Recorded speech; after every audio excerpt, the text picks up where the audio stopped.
Eliu ama los podcasts. Eliu quería hacer un podcast siempre, desde antes de hacer las parejas, él quería hacer un podcast y yo era como que, no sé, bueno, tal vez más adelante, ¿sabes? Como que no es una cosa que yo siempre perseguí ni nada. Queríamos hacer algo tal y yo siempre me lancé más como, vamos a hacer los sketches porque es que quiero actuar, claro. vamos a hacerlo, también quería actuar tal.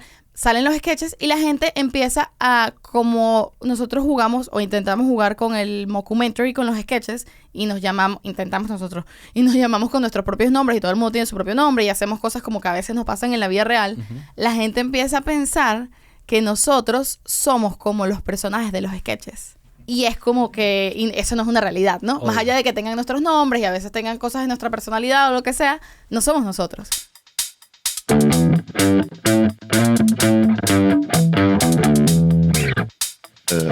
Whenever you guys are ready. Ok, cool. ¿Estamos listos entonces? Bueno, señores, aquí estamos. Otro episodio de Chiste Interno. Chucky, bienvenida. Gracias, ¿Cómo estoy estás? emocionada. ¿Por qué? No sé, me da como que... A mí me gusta burda hablar, la verdad, sí. Me he dado cuenta. O sea, soy fan de tu podcast y bueno, después vamos a hablar de eso. Pero antes, porque yo estoy aprendiendo otra vez a estructurarme y a hacer contenidos organizados. Ok. Y coño, o sea, hay que hablar primero de Astro Studios, que es el lugar maravilloso donde estamos. Es muy bello, la verdad. Antes de empezar a grabarlos, escuché por ahí hablando maravillas del lugar. Sí, es full bello. O sea, es la segunda vez que vengo y la verdad estoy full enamorada de este sitio. Gracias. Bienvenidos. Bueno, aquí está Adrián en los controles. Nosotros también. Claro. Qué emoción, no sabía. Esto, yo digo que es como, sé que la analogía es rara, pero es como el submarino este que implotó. Ok. Pero este no va a implotar, te lo prometo. Chévere. Pero siento que estamos todos como que en una capsulita tecnológica. Es y como íntimo. Está bien y me gusta. Pero bueno, bienvenida. Gracias. Esto es Chiste Interno, un podcast donde yo lo que quiero es hablar de la vaina que más me gusta, que es comedia, pero también hablo un poquito de las cosas que lo llevan a uno a hacer comedia. Okay. Y bueno, siempre me gusta arrancar, bueno, por lo menos por ahora, después me aburro de hacer la vaina y cambio el formato y ya veremos qué pasa, con el tema de hacer reír antes de ni siquiera pensar esto es comedia o no, ¿sabes? Y todo empieza como en la infancia. Entonces, por lo menos para ti, trata de irte para tu infancia un poquito. ¿Qué recuerdos tienes de ver estas vainas me hacían reír demasiado? O sea, es que ¿dónde empieza este interactuar con la risa, básicamente? Con mi risa, lo que me daba risa a mí. Ajá. Wow. No tengo idea, jamás lo había pensado, honestamente. Bueno, aquí podemos poner pausa y... No, mentira. No va a pasar. Pero siempre, mira, yo te pongo el ejemplo, por ejemplo, con las cosas que me pasaban a mí. Yo tuve una familia al lado de mi mamá, eran todos unos payasos. O sea, y era una vaina ¿Literalmente? Como que, ¿Ah? No, no literalmente. Eso hubiese sido... Ojo, pasa, porque en mi caso sí, a eso me refiero. Wow. Bueno, ahí está. ¿Sabes qué? Mis papás, ambos, son unos artistas multidisciplinarios increíbles. Ok. Mi mamá es directora de teatro. Ok. Pero ellos también, además es profesora de actuación. Y ambos trabajaron mucho con el teatro de calle y con el circo también. Ok. Entonces, en mi casa se habló mucho de la comedia desde el punto de vista del circo, que es el punto de vista del payaso. Exactamente. Y además siempre había como una admiración muy grande hacia el payaso, porque me acuerdo toda la vida que mi papá siempre dijo que el payaso es el más importante del circo, porque cuando tú llegas a ser payaso, tú ya eres acróbata, ya sabes hacer malabares, ya sabes hacer magia, ya pasaste todos los escalones y el punto más alto es el payaso, que es el que sabe hacer todo y además es un gran actor. Entonces siempre hubo un respeto muy grande hacia el payaso. Mi mamá da clases de clown. Hice todas o sea, como actriz hice todas las clases. Hice clases de payaso, hice clases de comedia del arte. Y creo que toda la vida se habló mucho de la conversación sobre el cara blanca y el a gusto. Y esa, a fin de cuentas, es la base de todo. Si ves la pareja más aburrida del mundo, él y yo somos un cara blanca y un a gusto. Tal cual. Y nos lo turnamos. A veces porque somos actores y nos gusta como cambiar de personaje. Pero la base es eso y siempre va a ser eso en todo. Entonces creo que sí, mis papás siempre estuvieron... Y bueno, y en mi casa vivieron payasos muchas veces. O sea, ellos hacían el Festival de Circo de Venezuela y viajaba mucha gente para allá y mi mamá siempre recibía gente. Entonces en mi casa yo tuve payasos argentinos que vivían en la casa, chilenos, colombianos. Conocí muchos payasos como que a lo largo de mi niñez y siempre se hablaba... Como que en la casa siempre se hablaba mucho del punto de vista teórico de todo lo que está atrás y de todo lo que arma el circo y al payaso. Bueno, y ahí está, esa es la respuesta. vienes de un lado muy conceptual de la comedia, que es el Sí. concepto del payaso. Cuando yo me refería a mi familia, era todo lo contrario. Mi concepto de payaso eran simplemente unos alcohólicos con mucho tiempo libre que les encantaba pasarla de ping. O sea, esa era mi familia. Jodedores, música. Pero vamos a un tema que creo que es por donde viene tu vida, donde te vas formando, que es el tema del performance. Yo Sí. siempre, y ahorita que hemos empezado ya a grabar episodios, hemos hablado con rangos distintos de comedia. La comedia se le llega por dos lugares. O sea, si lo tratas de hacer como dos caminos al mismo punto. Un lado es el performance, el delivery. Y por eso el payaso es el perfecto ejemplo. Es el physical comedy. A veces ni siquiera abren la boca. O sea, Claro. en un circo no estaban microfoneados. Era todo lo que estás viendo. Ahí no hay... Podría decir que hay un guión de actuación, pero no hay un guión de diálogo. Ahí lo que tiene, siento yo, es en esos... Y viene mucho de la comedia del arte también, que son los arquetipos. E Exacto. improvisas a partir de eso. Pero si tú ya conoces el arquetipo, y en la comedia todos son arquetipos. Tú sabes cuál es tu puesto y vas a por ello y listo. Tal cual. Y en muchas otras cosas también. En las Sí. personalidades, en el marketing. Yo uso los arquetipos para toda vaina. En verdad es increíble como a veces simplificarlo y llevarlo a eso ayuda a entender incluso quién eres. Entonces, el otro lado de la comedia es más bien el guión. Hay mucha gente. Estábamos hablando con Led. Cuando entrevistamos a Led hace como 2 días. Y él es el que vino de escribir. De aquí no hay performance todavía. Aquí hay algo que se escribe con un punch en una estructura y eso después se transforma en un delivery. Y a veces los buenos comediantes son los que unen las dos cosas. Unen las dos cosas, los que son totalmente. capaces de tener un buen delivery de un contenido que tenga un valor. Eso sí, lo hablábamos también, me adelanto un poquito, que lo que sí estamos como que creo que todos de acuerdo es que un mal guión o un mal chiste o una mal pieza de comedia escrita puede sobrevivir con un buen delivery. Yo también lo creo, 100%. Pero viceversa, no. O sea, un excelente guión con un mal delivery no funciona, para nada. Entonces, ok, volvemos a tu infancia. Estás ahí rodeada de payasos, literalmente. Literalmente. Pero probablemente tu pasión por la comedia no era algo consciente, era algo probablemente más conectado a la actuación, al Totalmente. performance. Ahora me hice un poquito de research sobre tu breve pero interesante carrera y obviamente la actuación es algo esencial. Fue algo que simplemente casi, bueno, estoy en esta familia, esto es lo que tengo que hacer. Sí. O Ok. sea, sí y no. Porque, por ejemplo, mi hermana, que nació en la misma familia, nada que ver. Ok. O sea, no le gusta, es un poco más introvertida y tal. Y a mí me pasaba que yo pequeña, no solo mis papás, mis tíos también están vinculados con el arte. Todos hacen teatro desde mi bisabuela. Y siempre como que me daban un personaje para ahí, ¿no? Y yo me acuerdo que yo decía, bueno, lo hago para ayudarlos. Porque la verdad es que ¿a quién más van a castear? ¿Dónde consiguen una niña de 5 años que pueda hacer esto? Pero te gustaba. Pero no, y yo decía que no. Yo decía, no, yo no voy a dedicarme a esto. Yo voy a hacer cualquier mierda. Pero en el fondo me encantaba. Y nunca... O sea, desde que empecé a hacer lo que fue desde que tengo uso de razón, nunca paré. Ok. Y exacto, estabas actuando desde... O sea, cuéntame eso, tus primeras experiencias frente a una audiencia.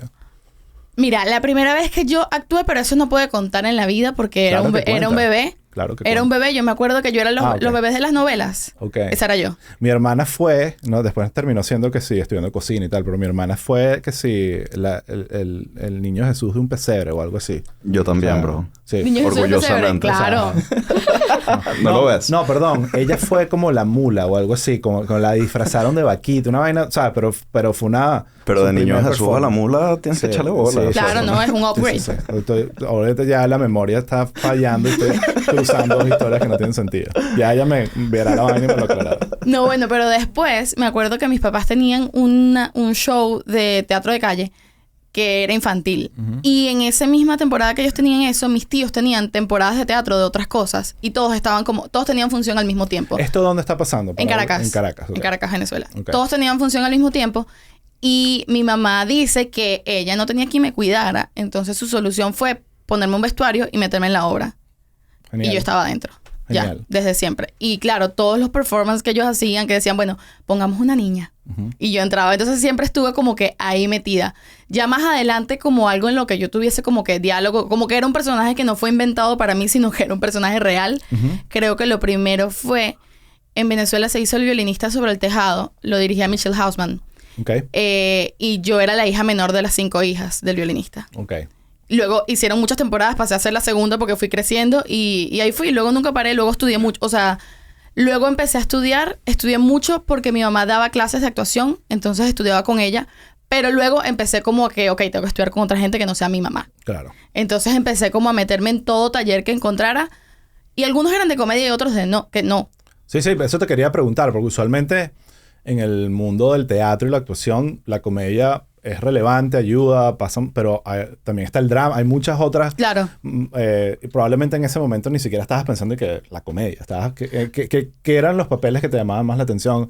¿Recuerdas un papel que te haya encantado tener? O sea, no sé, algo que te ubique como que esto estaba como alineado a mi identidad. Tú sabes que yo siento que incluso el drama tiene sentido del humor. Claro. O sea, todo en general en la vida tiene sentido del humor. Entonces la comedia, no conscientemente, lo pienso ahora que como que estoy viviendo en esta etapa de mi vida plenamente pensando en comedia. Ahora que lo veo, todo tenía comedia. Absolutamente todo. Incluso cuando hacía el drama, más drama. Pero me acuerdo que hice una vez... Jerico Montilla hizo una obra que era una Alicia... ¿Cómo se llamaba? Se llamaba 12 cosas imposibles antes del desayuno. Okay. Y era las dos Alicias en el País de las Maravillas, más unos textos de Marx, más unos textos de no sé qué. Era como un mezclote y todo loco. Y era un teatro muy físico. Y yo nunca había hecho teatro físico. Era como una cosa súper grotowskiana. Y eso me cambió un poco el concepto de la manera de entender la actuación. Porque dije como que, ok, hay muchas maneras. Y hoy en día no es lo que más me gusta porque soy flojísima. Realmente. Y tienes que ser un atleta para hacer teatro físico realmente. Sí, claro. Pero esa experiencia me hizo en el cerebro como que, ok, hay muchas maneras. O sea, no tengo que encasillarme en absolutamente nada. Puedo ser muy camaleón en esto. Sí, qué fino. Sí, eso tiene el teatro que tiene mucho rango. Hay un término en inglés, pero me imagino que también habrán inventado uno en español, pero no me viene ahorita a la cabeza, que es dramedy, que es esa combinación de que es el de la tragicomedia. Es la tragicomedia, exacto. Que es y es la probablemente de las cosas que yo veo en el cine y en la televisión es lo que más me gusta. A mí también. Cuando algo horrible está pasando y te mueres de la risa. Reír en el medio. O recientemente Succession es un buen ejemplo de la gente decía, bueno, pero es que eso no es una comedia. Es una gran comedia. Yo me río todo el tiempo. Yo no paro de reír. Entonces tiene capas de vainas horribles y cringy y dark, pero es que ahí está la comedia. Buscar ahí eso yo creo que hace a los comediantes grandes de stand-up los que se van a tocar los lugares más oscuros. Claro. Y tú de ahí sales con una risa. Yo creo que eso tiene muchísimo Y los actores valor. de Succession son unos super comediantes. Dígame, el Jeremy... el que hace el hermano mayor. Es divertidísimo. Sí. O sea, no puedes pensar en él como si él no fuese un comediante también realmente. Sí, no. Incluso yo creo que lo ves... Todos tienen algo de comedia. Incluso... Tom y Greg es el comedic pair más arrecho que ha tenido la televisión en muchos años. Poco se habla de que los personajes más difíciles e interesantes de Succession son ellos dos. Porque son el comic relief, entonces la comedia siempre está un poco menospreciada en general. Sí. Porque tú ves a alguien llorando y dices como que wow, profundo. Sí. Yo viendo Succession esperaba a escenas con ellos dos porque sabía que estaba listo para que fuese uno de los mejores. Mi personaje favorito de Succession es Greg. Sí, increíble. Me parece brillante. Bueno, podemos hacer episodios paralelos solo de Succession. Solo sobre Succession. O sea, me apunto a ese podcast. Lo vamos a hacer. Lo estábamos hablando. Anotado. Lo vamos a llamar la policía de la comedia. Pero bueno, nada. Entonces creciste en Venezuela. Me interesa un poco saber porque parte de lo que quiero tocar en este podcast es el tema de la diáspora y cómo terminamos todos en Miami. No todos, pero los que no viven acá pasan por acá. Aquí, sí. Pasan por acá de visita. Ahí vamos a tener a Daniel pasado mañana que vive en Madrid. ¿Sabes? Todos, si no están acá, pasan. Entonces, hablaremos de eso. Pero hablemos primero de Venezuela. Entonces, cuéntame un poquito en qué parte de Caracas naciste, cómo eres tu familia, ¿de dónde viene? Así como la mía que, todos somos venezolanos, ¿no? Aquí no hay nada de italiano ni nada, por más que tu apellido sea, tu abuelo es de Cumaná, tu abuelo es de San Antonio del Golfo. Ok, perfecto. No me pasa. Es que es un mezclote loco, ¿no? Pero mi bisabuela, de parte de mamá, ella era chilena. Y mi bisabuelo también. Y ellos eran unos actores bastante importantes en Chile. O sea, que viene el tema de actuar en tu familia. Y de hecho creo que la mamá de ella también, que sí, en vodevils, en cosas, ¿sabes? Okay. Luego ellos viajan a Colombia y de hecho creo que ellos hacen la primera radionovela de Colombia, la primera película sonora en Colombia, toda una loquera ahí, ¿no? Qué interesante. Luego llegan a Venezuela y son los primeros, son un poco los pioneros del teatro infantil. Y hacen como mucho teatro infantil, teatro musical, y ahí vienen todos mis tíos, o sea, bueno, vienen mis abuelos, pero mi abuelo realmente el hijo de ellos no se dedicaba al arte, era que sí, físico. Okay. Una cosa así. Y luego viene mi mamá y todos mis tíos.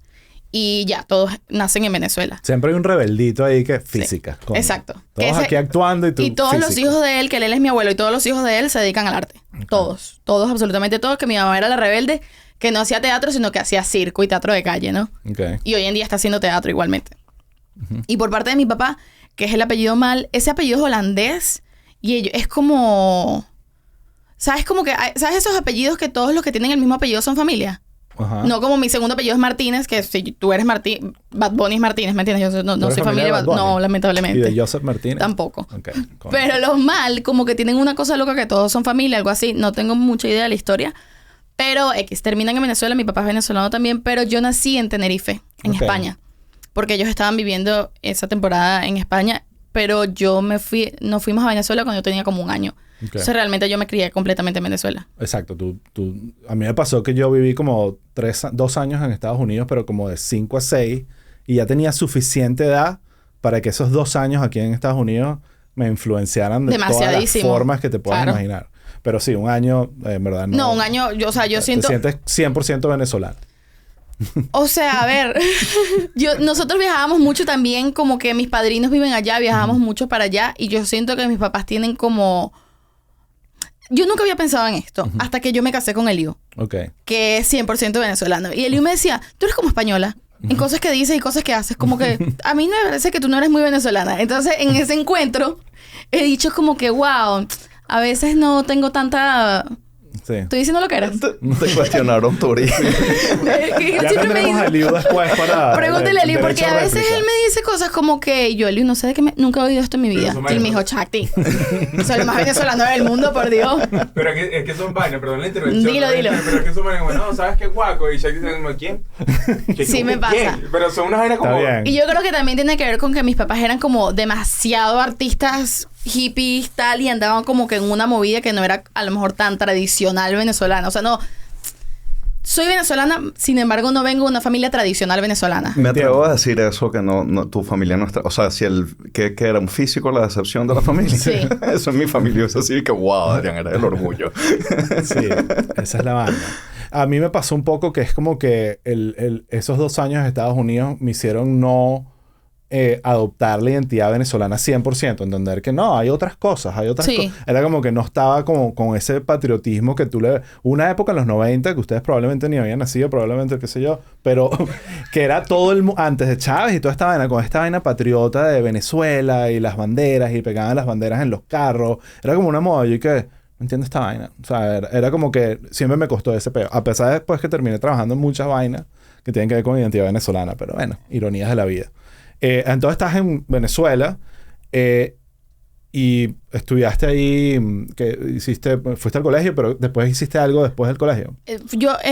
Como que a la par del colegio, yo iba más a mis clases de actuación que al colegio, honestamente. Exacto. Poco iba al colegio. Entonces tú estabas estudiando teatro. Yo estaba estudiando teatro por la vida. Exacto. Y después, pues Venezuela...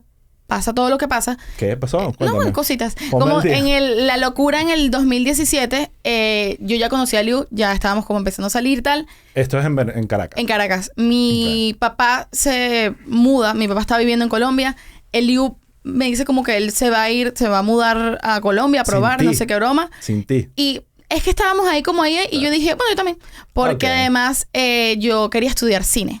Mi sueño siempre fue estudiar cine, yo quiero dedicarme al cine. Y me fui a Colombia, pues es bastante absurda la decisión, pero me fui a Colombia a estudiar cine. No es absurdo, es donde más venezolanos hay. No, pero el hecho de ir a Colombia a estudiar cine, normalmente alguien va a Argentina a estudiar cine, si es Latinoamérica, o a México, ¿no? Yo me fui a Colombia a estudiar cine.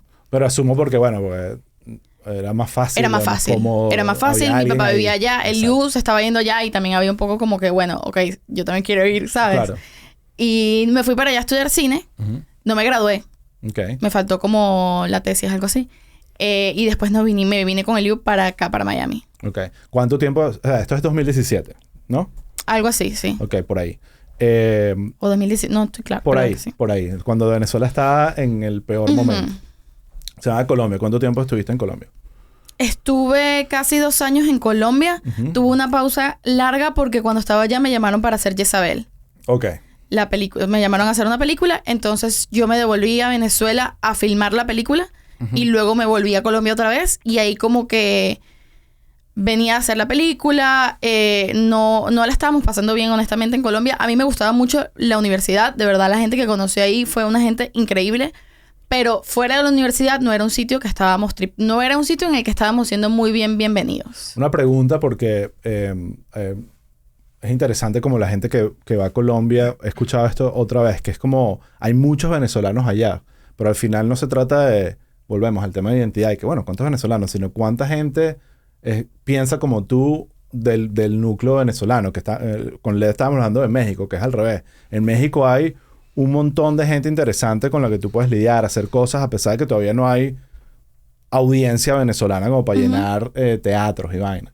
Pero Colombia pareciera que no tiene como esa... Que no tiene que ver con los venezolanos en Colombia, sino que yo siento, muy humildemente y desde lo que me pasó a mí cuando fui a Colombia, que es una comunidad bastante cerrada, que les gusta trabajar entre ellos y con las cosas de ellos, y tal vez... Creo yo que puede ser los Bogotá. Y voy a hablar de Bogotá específicamente porque yo no estuve en toda Colombia. Pero en Bogotá creo que están muy acostumbrados a ellos. En algún momento emigraron ellos a muchas partes, incluido Venezuela. Pero no era el lugar a la que la gente iba. Sí. No llegaban inmigrantes. Es que eso es una cosa que uno aprende. Que el proceso de migración... la adaptación no es solo del migrante, es del que los recibe. Y no estaban acostumbrados. No es un sitio como Miami, que es así como que no me importa de dónde tú vengas. Aquí vinimos a trabajar. Miami qué lindo. Es todo lo contrario. Uno que ve un gringo hablando inglés y que... ¿Qué te pasa? Exactamente. Y yo creo que eso fue lo que nosotros nos atrapó de acá. Que veníamos de un sitio donde nos sentíamos tan rechazados. Y llegamos a un sitio que nos estaba esperando así como que... Vente pues. Se vinieron directo a Miami. Ese fue el plan. Yo hice un saltico por Venezuela. Okay. Pero como... cosas de papeles. Y luego... Y me tocó, ahora sí, lo que fue la segunda peor etapa para mí en Venezuela, que fue el momento de los apagones, que no había luz, no había... Esa loquera. Ok. Yo volví para eso. Para vivir ese último detalle. Qué bello. Y luego me vine para acá. Ok. Está bien. Y eso... Ok. Te viniste directo para Miami. Sí. Ok. Y esto es después de filmar la película. Sí. Entonces hablemos de la peli. Jezabel. Cuéntame esa experiencia. Conozco gente que trabajó en la peli, que respeto muchísimo, incluyendo el director. También hice hace muchísimos años, voy a tratar de recordarme. En el año 2004 hice unas piezas brutales que yo me siento muy orgulloso para Sony Entertainment Television, que las dirigió Hernán Javes. Yo no sé si él quedó tan contento con las piezas, porque Hernán es intenso. Sí es. Pero yo sí, yo tenía que 24 años y que, Dios mío, me están dando todo este dinero para hacer las estupideces que escribo. Y fue como una muy fina experiencia. Por ahí deben estar, pero no las he visto en mucho tiempo. ¿Cómo fue esa la experiencia de trabajar en esa peli? ¿Cómo te llamaron? ¿Cómo sucedió? Ellos llamaron un poco como a dedo la gente, como gente que habían visto trabajar en teatro, gente que les interesaba. Pero el personaje, esta peli está basada en una novela de Eduardo Sánchez Rugeles que se llama Jezabel. El personaje que yo hago en Jezabel en la novela tiene unas características físicas en las que yo no quepo, digamos, ¿no? Entonces no me habían llamado. Sin embargo, estaba buscando una actriz que funcionara a nivel de personalidad con el personaje y tuviera las características físicas, y al parecer no la encontraron. Y entonces, como que dijeron, bueno, vamos a llamar a Shakti a ver para que nos haga el casting, a ver si nos termina de convencer que aunque ella no se parezca al personaje, lo puede hacer. Entonces me llamaron, me dijeron, mira, queremos que lo hagas, pero pasa esto con este personaje y tal, mándanos un video, como un self-tape. Les mandé uno y les gustó, entonces me dijeron, dale pues, vente. Estuve allá haciendo la peli, que estuvimos unos 3 meses haciendo la peli. ¿Dónde la hicieron específicamente? La hicimos en Caracas. La mayor parte de la peli está hecha en una casa en Los Palos Grandes. Una de las vainas que, ¿sabes? Yo nunca hice cine, pero trabajé mucho con gente que trabajaba en el cine, hacía cine, musicalizaba cine, actuaba, dirigía. Y siempre decía, wow, que esto es de todas las cosas de hacer del arte, uno de los proyectos siempre más intensos porque requiere es la mezcla de todo, de arte, de planificación, producción. De cantidad de gente. Cantidad de gente, dinero. Sí, de acuerdo. Y después es una industria donde también la parte de monetización en una nueva industria. Exacto, donde ha cambiado todo. Y digo, wow, qué increíble el amor que hay por esto porque, bueno, de eso se trata, porque de ahí sale todo también, de ahí sale todas las demás vainas que uno hace que no necesariamente son cine, pero que califican como contenido. Claro. Como audiovisual. Pero sí, siempre me impresionaba era ver, yo que hacía que sí, piezas cortas, sketches. Después nos metimos en animación, que sí eran unos presupuestos muy locos, pero ver todo lo que implicaba producir algo, era como, wow, la gente no tiene idea del esfuerzo que uno hace para que parezca para un minuto, normal. Para minuto y medio. Para que no te des cuenta que habían 700 personas detrás haciendo este peo. Es increíble. O sea, es un arte muy interesante. Entonces, continúa. Estás haciendo en Caracas, produciendo la peli. Filmamos Jezabel. Fue una experiencia increíble, sobre todo porque yo siempre había querido hacer cine. O sea, era mi sueño desde siempre y era un personaje muy sabroso. ¿Sabes que hay personajes que son así como que tienen muchas capitas? Este era un personaje muy sabroso que desde que leía desde que leí la novela y luego el guión es así como que...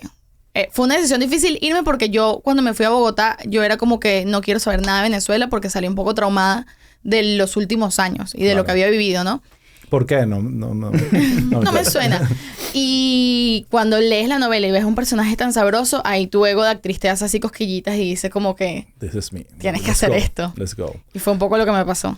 Qué fino, te felicito. No he visto la peli porque no es fácil no la puedes ver ahorita, ¿no? Sí, es bastante... Porque está compitiendo en festivales y vainas así. Honestamente, te voy a ser sincera, ya no sé. Okay. Ya no, o sea, llega un punto, ¿sabes qué pasa? Y eso también da pie a lo que yo estoy haciendo hoy en día y mi propio proyecto. Es que tú como actor, esa película no es mía. Exacto. Yo actué esta película, yo soy como una cámara o como un micrófono. Yo soy un instrumento más para una pieza final. Sí. Y a fin de cuentas, las películas son de los productores y de los directores. Yo tengo voz y voto sobre ese personaje y sobre lo que yo hice. Pero al final, tú agarras un material y tú puedes editar la misma película que editaron ellos y haces otra película. Claro. Y puedes cambiar mi personaje como te dé la gana. Entonces, realmente, llega un punto que como actor, tú sueltas ya. O sea, tú terminas de filmar, se hace el estreno, te pones tu vestido, te hacen 2 entrevistas y luego eso rueda solo y llega... Yo no estoy llamando a Hernán y a Adrián todos los días para preguntarles, mira, ¿y ahora qué? ¿Y dónde la puedo ver? ¿Me entiendes? Es un punto que ya eso no es mío.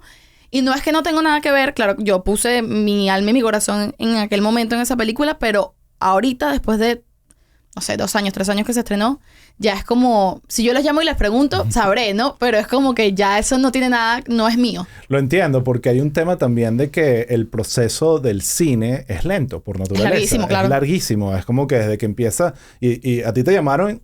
Ya en un proceso que estaba, no debo decir a medias, pero bastante andado, obviamente. Sí, pero una desde preproducción. El creador, de producir... O sea, es un proceso tan lento que ya cuando está listo y uno ya estás en otro lugar. Y como actor tú eres la cara, pero si te pones a ver realmente, las películas se dividen en preproducción, producción y postproducción y luego distribución en 4 etapas. Y tú estás en una.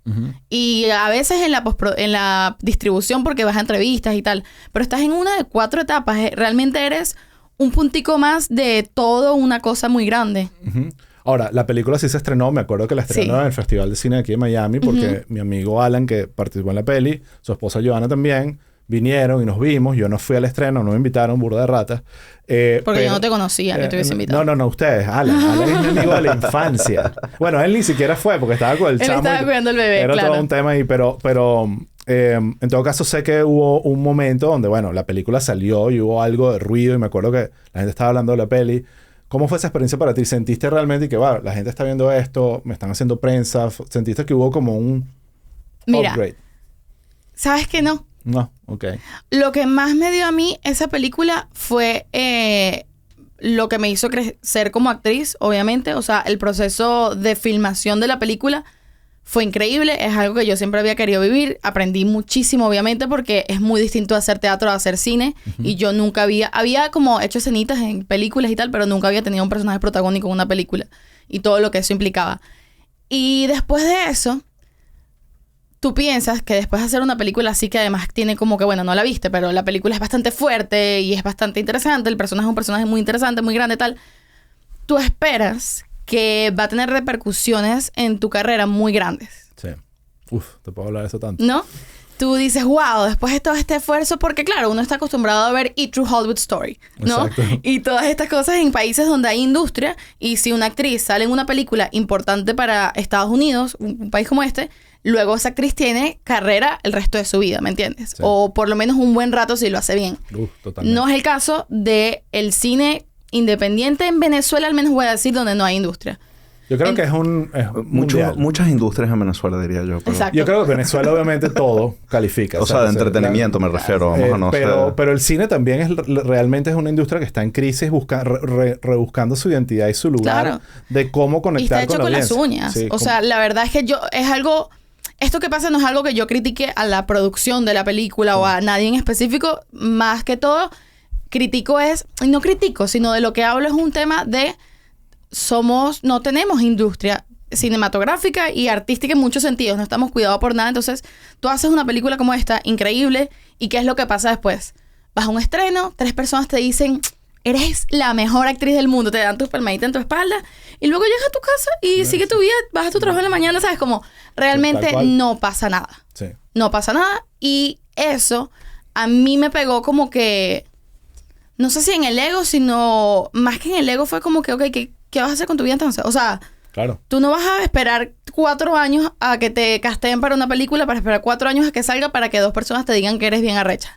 Porque yo no hago nada con eso. Ni siquiera es que no como con eso, sino que a nivel artístico es como que no me llena realmente.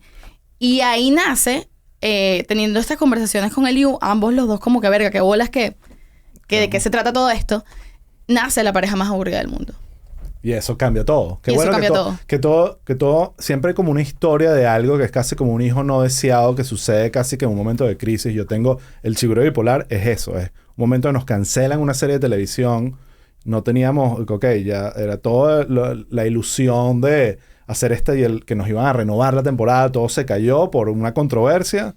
Y no tenemos nada. Bueno, podemos abrir un blogspot y empezar a hacer lo que no nos dejaban, que eran chistes muy locales. Y de repente qué loco porque explotó. Esa serie, no tengo idea cuál es, pero el Chigüiro Bipolar es algo con lo que yo, por ejemplo, crecí. ¿Me entiendes? O sea, es un referente que no... Ya no me pertenece. O sea, sí soy fundador, pero digo, ya es como del pueblo la vaina. Ya es una vaina casi... Sí, ya es parte de casi que de la identidad venezolana. Entonces, realmente, las cosas que impulsan los grandes proyectos, creo yo, como lo es el Chigüiro Bipolar, que es tan icónico y que a mí me encanta...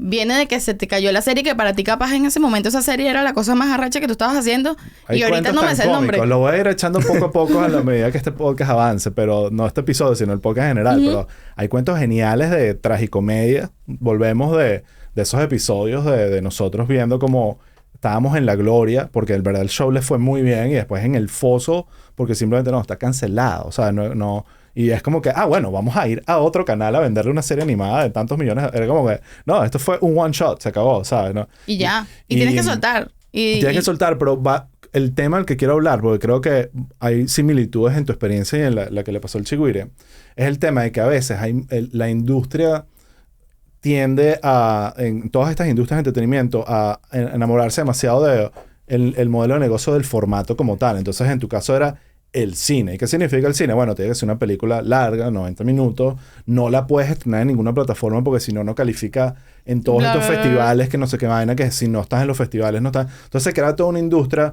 súper proteccionista. Tiene sentido proteger industria, pero que termina alienándose de donde la gente está allá. Yo no sé qué es ese lugar que tú llamas cine. Yo estoy aquí prendiendo mi televisión y viendo una vaina. Totalmente. Es así como entonces, que si no... Y qué interesante, porque realmente esto es mucho de lo que hemos hablado Eliu y yo, y es como que, ¿de qué me sirve que mi película o lo que sea que yo quiero hacer? Que, como te digo, una cosa que nos conectó a mí y a Eliu mucho fue que nos gusta mucho el cine, que nos gusta mucho el audiovisual, todo este tema, y siempre decíamos, vamos a hacer una película. Y escribíamos un guión y escribimos una serie y tal, y luego dices... Ok, yo voy a hacer mi película que la van a ver 3 personas conocedores de arte en 3 festivales, uno en Francia, el otro en no sé qué dónde, y se va a morir. O sea, ¿de qué me sirve ser tan misterioso y secretivo con algo que a final de cuentas entonces va a morir ahí porque nadie lo vio? Nadie lo vio. Entonces, ¿para qué lo haces? Pongo el ejemplo. Esta película la hubiesen puesto en YouTube probablemente no estaría en los festivales, probablemente ni siquiera hubiese conseguido el financiamiento de cualquier institución que financia el cine, porque está creada ese rosca, pero estoy seguro que lo hubiese visto muchísima más gente. Claro. Entonces, claro, tampoco es eso. Porque pero le hubiese quitado caché dentro del mundo de los 3 cineastas que opinan que el cine debe ser qué. Y está bien, eso también importa. Creo que pasó también con el teatro y el cine. Yo estoy seguro que un momento cuando llegó el cine, la gente del teatro y que ya, pero esto que... No, es que eso fue así. Los actores de teatro para la gente que hacía cine, cuando nació el cine, era como que Exacto. Como que verga, estos comerciales, estos estúpidos, este arte banal, y pasó luego con la televisión y con el cine. La gente que hacía cine para la televisión, qué feo. Y ahora pasa con las redes sociales. Sí. Que todo lo demás es como que, redes sociales. Exacto. ¿Qué estás bailando en TikTok? Pero una de las cosas más divinas, y quiero que hables de eso, de tu lado y tu experiencia, a diferencia de estrenar una película que sí, vas a un estreno, te jalan bolas, fotos, pero después estás a tu casa y más bien hay como una depresión post-lanzamiento, como que, esto era todo, ok. Es poder hacer algo, pongo el ejemplo del Chigüire, nos pasó también con Isla Presidencial, que era como que se hace, se escribe, se publica y automáticamente ves la reacción de la gente, ¿sabes? Los comentarios, la gente escribiéndote, diciendo que le encantó esta parte, y tú y que ese feedback inicial que a veces continúa, es muy sabroso y te ayuda muchísimo a continuar. Es como que ese es el primer impulso. Créeme, el Chigüire no hizo dinero por mucho tiempo, pero era ver esa gente y la cuenta de Twitter creciendo y toda esa vaina lo que hacía que Coño, para allá vamos. Y te hace mejorar más rápido. Sí. O sea, como que Claro. el feedback inmediato te hace...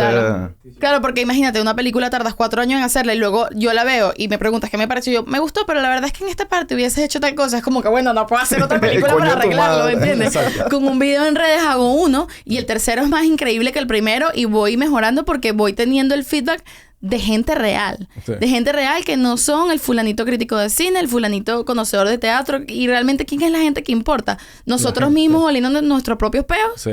¿O la gente de verdad?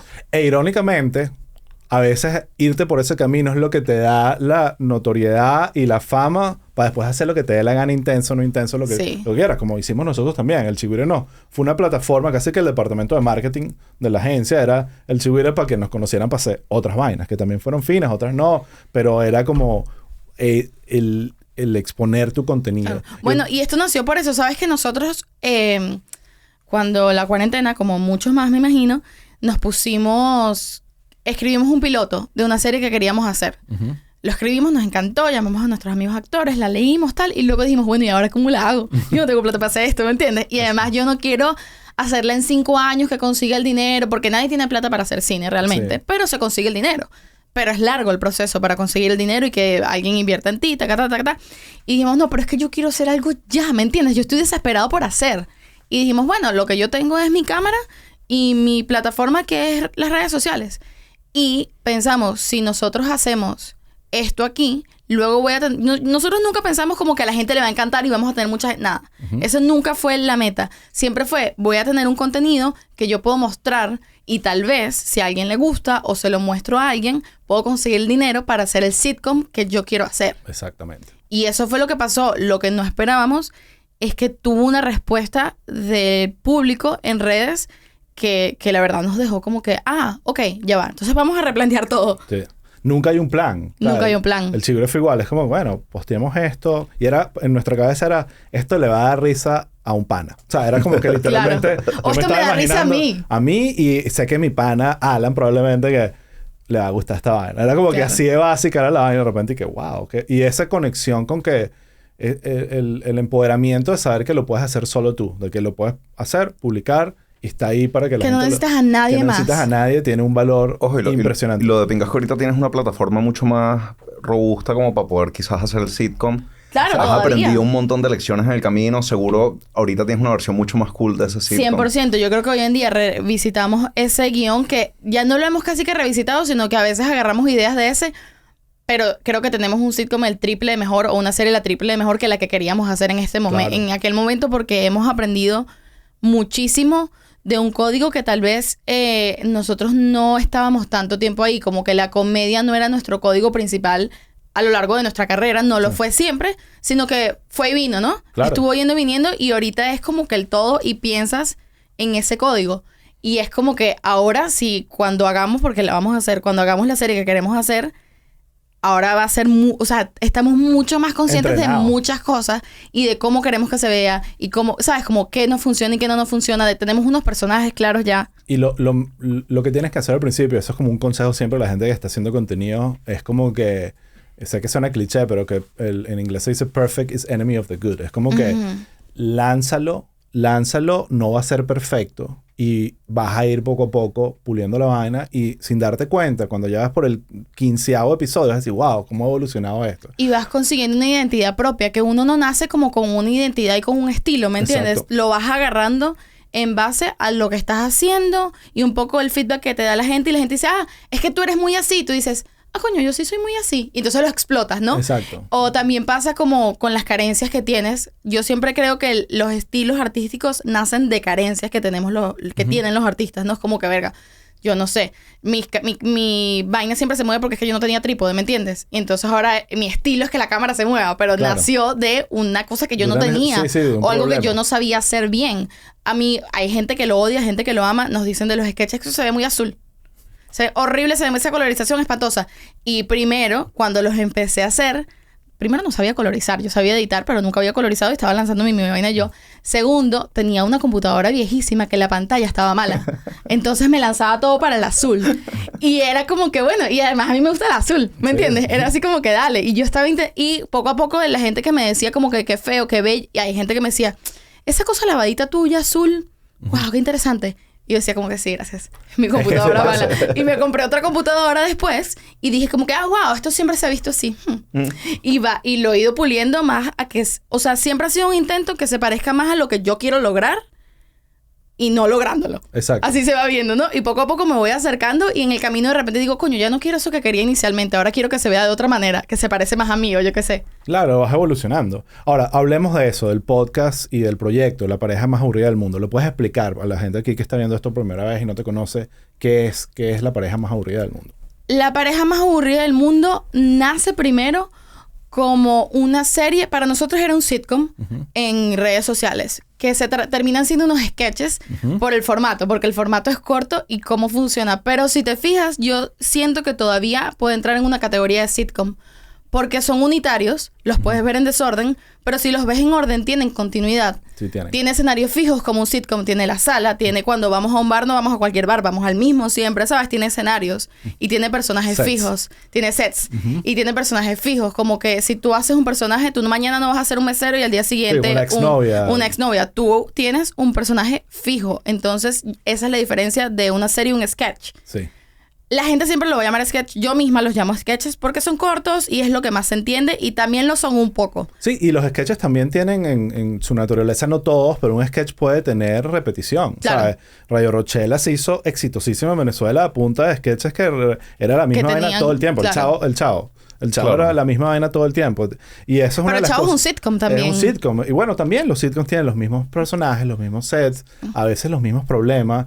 Y va el tema del ejercicio creativo, porque el ejercicio creativo es como que no se sacia. No es un tema que tú estás como que ya creé todo lo que tenía que crear, déjame repetir. Entonces ese juego con uno mismo de ya va, pero la repetición también importa. O sea, yo sé que de repente mi creatividad me quiere hacer otra vaina que no sea la exnovia, pero yo sé que repetir esto y establecerlo, establecer es parte de lo que también Y yo genera. creo que nosotros tenemos la magia. eso por el hecho de que ambos venimos del teatro y venimos de la repetición. Porque a diferencia de la televisión o lo que sea, nosotros estamos...